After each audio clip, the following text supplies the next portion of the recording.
Professor G.V. Subbaramayya. G.V. Subbaramayya, the principal of a college, was a remarkable person.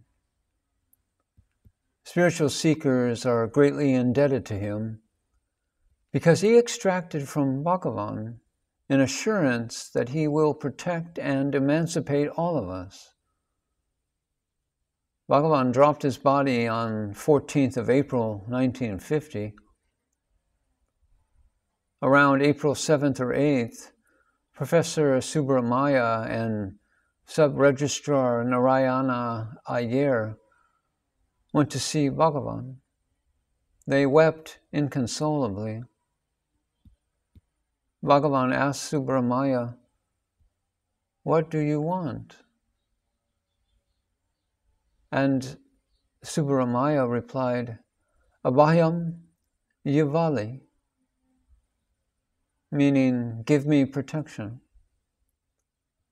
Bhagavan looked at him and said, "Ichanu," meaning, "It is given." By this, he meant not only protection, but also liberation. Narayana Iyer, who was also weeping, questioned, "Bhagavan, is it only for Subbaramayya?" Bhagavan turned to him and replied, "For everyone." In 1960, only 2 or 3 visitors used to come to Ramanasramam, and they were not even aware of Bhagavan's teachings. Today, Bhagavan's message is spreading everywhere.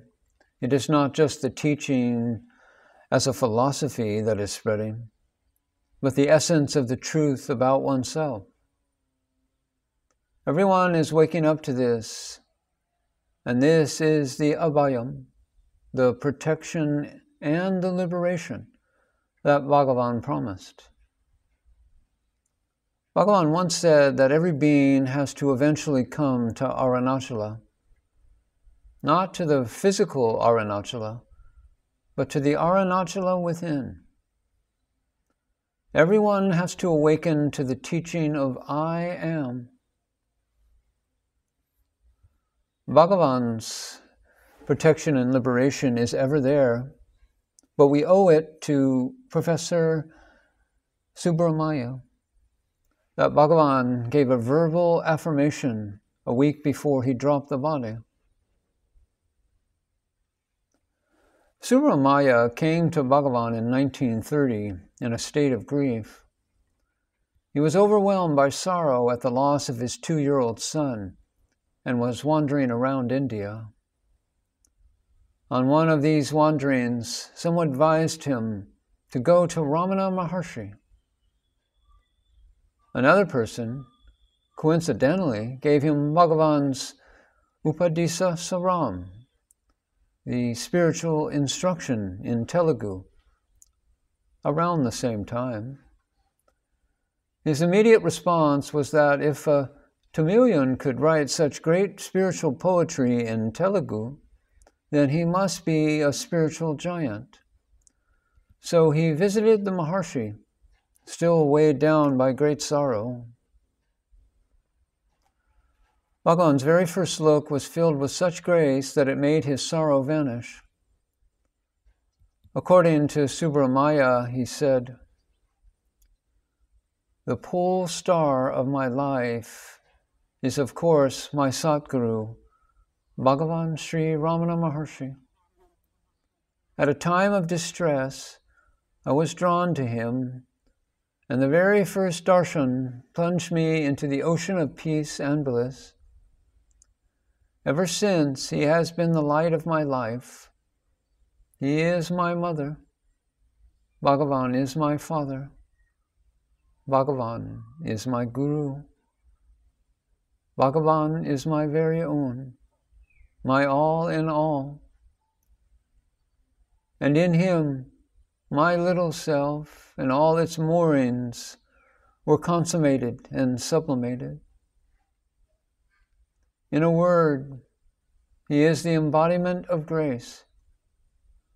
At every step, even with the least incidents of my life, I have come to feel with a growing consciousness the guiding hand of that divine grace that is named as Sri Ramana.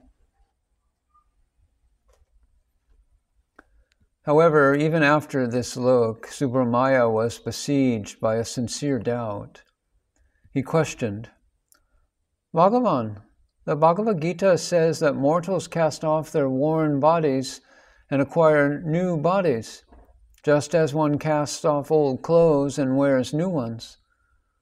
How does this apply to the death of mere infants whose bodies are fresh and new?" Bhagavan looked at him with compassion and replied, "How do you know that the body of the dead child was not worn out? It may not be apparent, but unless it is worn out, it will not die. That is the law of nature." Straightway, Subbaramayya's sorrow and misery disappeared. Subbaramayya, a good conversationalist, was also a scholar of Sanskrit, Telugu, and English. He started translating Bhagavan's works into English. His translation of the Ramana Gita is appreciated even today. Earlier, he had met a Mahatma who had initiated him into a mantra. He was chanting the mantra very diligently. After coming to Bhagavan and having his darshan, he couldn't continue with the mantra. He felt rather guilty and wondered whether he had done something wrong. He went to Bhagavan with his problem and said, "Bhagavan, suddenly the mantra has stopped. I am afraid." And Bhagavan responded, "You have done a lot of japa using the mantra. The fruit of the mantra has brought you here. Why do you need to fear?" At a much later date, he asked, "What is the difference between japa repeated in the mind and meditation?" And Bhagavan replied, "They are the same. In both, the mind is focused on one thing, either on the japa or on the self. Mantra, japa, jhana, meditation, and vichara, self-inquiry, are all different names only. As long as they require some kind of effort, we give them these names. When the goal is realized, they go on effortlessly. What was formerly the means now becomes the goal."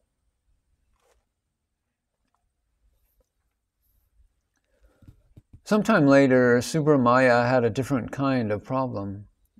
He had been practicing breath control as taught by Swami Ramatirtha. Subbaramayya continued the practice at a particular time every day.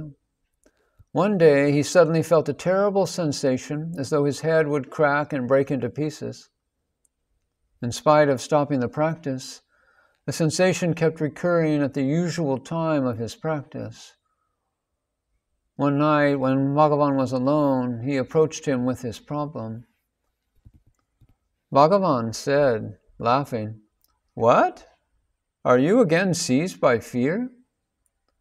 These are the experiences that people have when they practice yoga without the immediate guidance of a guru. But you have come to me, so why should you fear?" Then in an undertone, Bhagavan added, "Next time you get that sensation, think of me and you will be all right." These words are to be inscribed in our hearts in gold. Whatever form of sadhana you are following, whenever you are in pain, think of the name of the Master. Subbaramayya personally told me that there was never a next time.